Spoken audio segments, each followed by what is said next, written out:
Good evening and welcome to Hunstanton Beach, or Sunny Honey. It is actually sunny today. So I've come here to try out the new version of Harman's Phoenix film. They've released a new version, which is theoretically improved. And having had reasonable success with the original version, I thought I ought to try out the new one. So I've got a roll of 120 format with me. I bought 120 and 35mm, but I'll keep the 35 for another time. And yeah, find a few things to shoot here, and then see how it compares to the original. I've watched one or two videos already of people who've tried it, because all the influencers get it early, you know what it's like. And similar to the original, it seems like the results are variable. Some people have found it has a greener cast, some people found it has more of a magenta cast. It does seem like it's less contrasty, better detail in the shadows, so I'm going to meter it at 160 rather than 200, which is a kind of halfway point. Some people go for kind of 100 or 125, and yeah, see what we end up with, I think. So I haven't actually put it in the camera yet, so that's probably the first thing to do.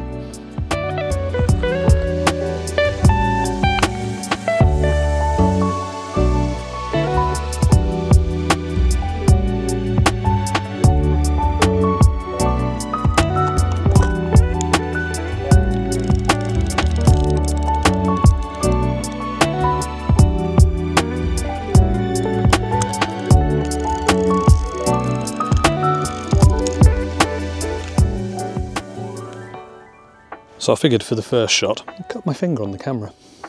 Just try and do it one-handed. Yeah, for the first shot, I thought I will grab one of the cliffs here. They're kind of notable here at Hunstanton because they're quite colourful with this red and white banding to them. Yeah, so it'll be an interesting test of the film. Obviously some strong colour to pull out, and then quite a lot of brightness in these rocks. So be interesting to see how much halation it still gives. Looks like from other videos I've watched it does still have some, but tends to be more orangey in colour rather than red, or at least that was what happened in the examples I saw. So yeah, I shall pop the camera on the tripod and grab the shot here, and then I think I'm going to wander back towards town. There's quite a few interesting, colourful bits and pieces along the seafront, you know, arcades and boats and stuff. So yeah. Right, stop waffling. So I've lined up a fairly normal shot looking along the cliffs here, and I'm using the 55mm lens on the camera at the minute, which is the widest you can get for this this particular system. I think it's kind of 35-ish equivalent on 35mm. So yeah, f11, about 80th of a second it says, so 60th is the nearest I've got. I'll overexpose slightly, and yeah, see how that comes out. So this first image, pretty reasonable result really. I did find the blue of the sky pretty oversaturated, and it is quite noisy looking at it, but it's handled the difference in brightness between the darker sand and the white light on the rocks pretty well. Quite like this closed up little hut, but shame about the wheelie bin next to it. Maybe not. What's that wheelie bin ever done to anyone? Yeah, let's grab a picture. So this was another decent result, I think. Obviously the sun is hitting the booth head on. The reds are certainly popping and pretty bright. Maybe a hint of halation, especially around the little hatch on the left-hand side of the booth where the light's catching it. But yeah, overall it's handled the shot fairly well. What do we have here? Interesting old car. I wonder if I can just about grab a picture of this. So I like how this image of the car turned out. The dynamic range between the shadow area and the brightness in the background on the building isn't too bad. The building's maybe a little bright. I could probably bring down the exposure a bit more than I did already. But I do kind of like the colours. They seem to suit this subject pretty well. And the little bits of halation on the right hand side of the car on the chrome bumper I think suit this image quite nicely.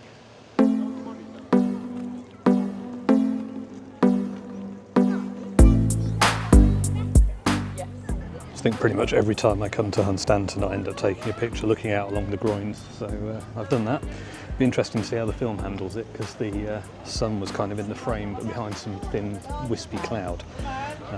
So yeah, no idea how that'll appear.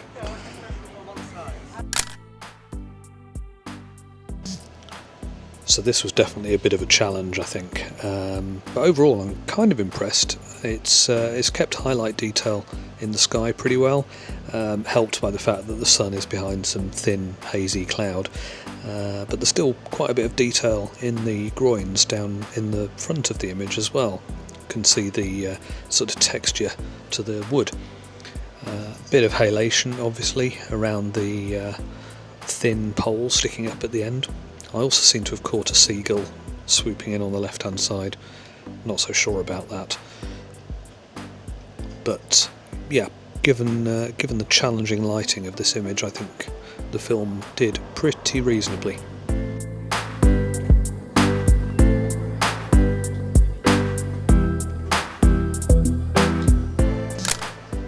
If we ignore the composition failure with the bit of concrete on the left hand side of the image, I quite like how this one turned out.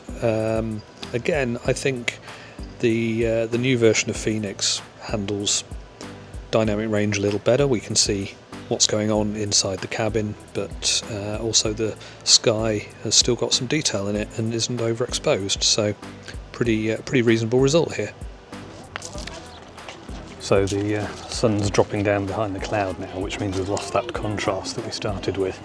So again, it's going to be interesting to see what kind of an effect that has on the images, because now the light is flatter. One of the reviews I thought I saw, he said it worked better in flatter light, but who knows.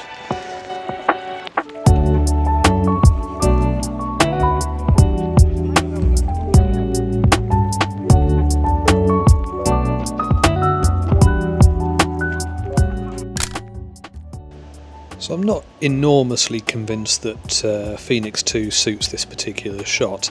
I think the subject matter calls for a slightly more desaturated kind of look. This kind of pops a little bit too much, which seems at odds of the nature of the subject matter. Also, another composition fail with some little oik's head creeping into the bottom left of the frame. Sorry child, whoever you are. You're now immortalised forever. Well, the Funfair seems to have given up for the day. I mean, it's 8:15. I just grabbed a quick shot of a ride called Street Sounds, which looked quite cool, graffiti type logo. So hopefully that'll come out. I keep getting stopped by old men who are very interested in the TLR camera, so it's slowing me down somewhat. Have to show them it. But right, what am I on?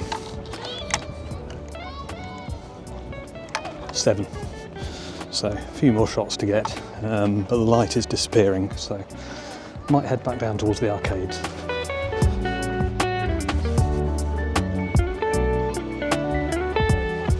Well, I've no idea if this second groin shot will work, because depending on where I pointed the light meter, the readings were drastically different. So sort of sticking it towards the sand, I reckoned about a 30th of a second and 200th of a second vaguely over in the sky away from the sun.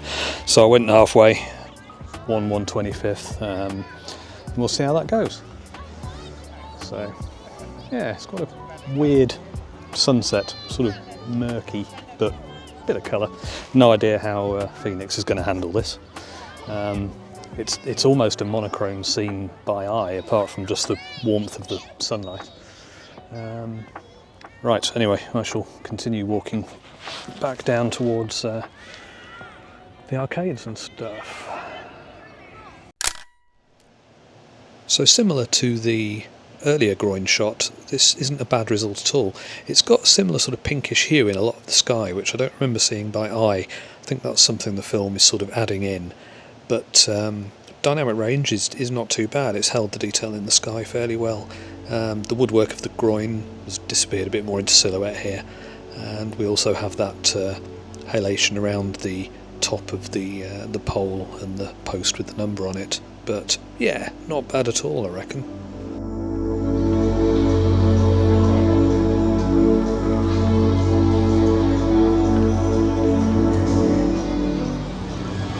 So I grabbed a quick picture there of the front of the amusements and tilted the camera up a little bit just to get those fluorescent tubes that are in the roof on the frame.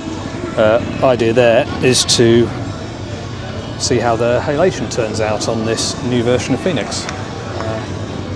So yeah, right, moving on. So it turns out trying to force halation by pointing at some fluorescent lights, you don't really get any. There's a little bit of orange around them, it's doing something, but it's by no means as bright as it would have been on the previous film, I think.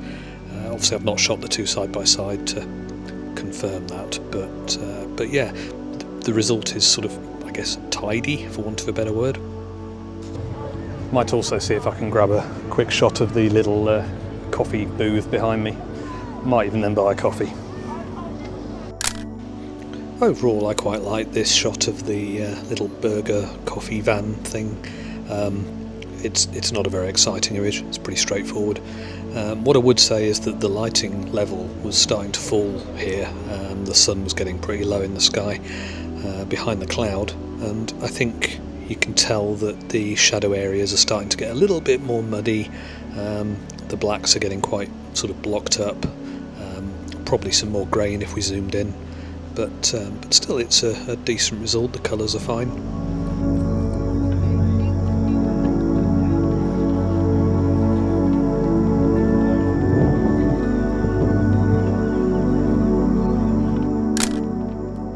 So a couple more images of little food cart type things.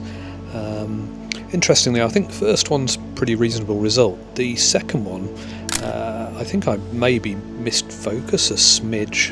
It just looks slightly soft, but the colours have also gone really strange. The sort of tarmac of the road and footpath has sort of got a bit of a bluey magenta kind of hue to it, and the orange of the building and the cart seems to be kind of super saturated compared to the previous image, which looks fairly normal. So yeah, I'm not quite sure what went on there.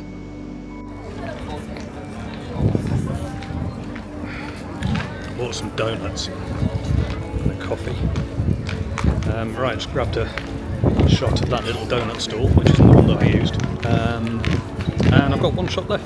It's getting dark, so I might have to go back to the arcades where there's a bit of light and just see if there's a different angle out the front of there, because the landscape's gone a bit nondescript now. But it would be nice to get this finished off so I can post it tomorrow.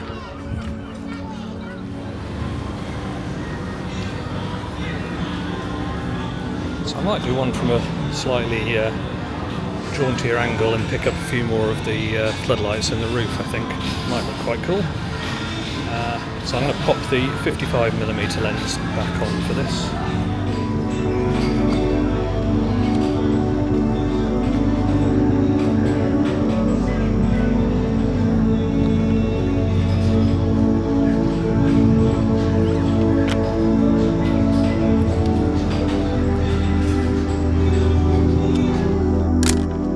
So this last image I really like. I think shooting from the 45-degree angle gives it a nicer composition. The lights in the ceiling give a more interesting pattern. Still not much in the way of halation, but there's that nice little orange glow around each of the fluorescent tubes, and the rest of the colours are kind of pleasing as well. And even off in the background where it's starting to get quite dark, there's still plenty of detail in the image, so I think this was another good result. Right, that's it, last shot. So shall I head back to the car and get it in the post, and then in a few days see what the pictures come out like. See you in a week. Okay, I know I said I'll see you in a week, but obviously I've been talking about the images as we've gone through, so not a lot more to say really. Yeah, I was overall fairly impressed with Phoenix 2. For the most part, the results came out quite nicely, I think. The only one that was a little bit weird was that one of the donut cart, the last but one image. But yeah, otherwise, I would sort of happily use this film again, I think. If you've tried it, I would be interested to know your thoughts. Even if you haven't, feel free to drop a comment below, letting me know what you think. Hopefully I will soon get around to shooting the 35mm equivalent. But yeah, otherwise, stay tuned and I will see you again soon. Bye.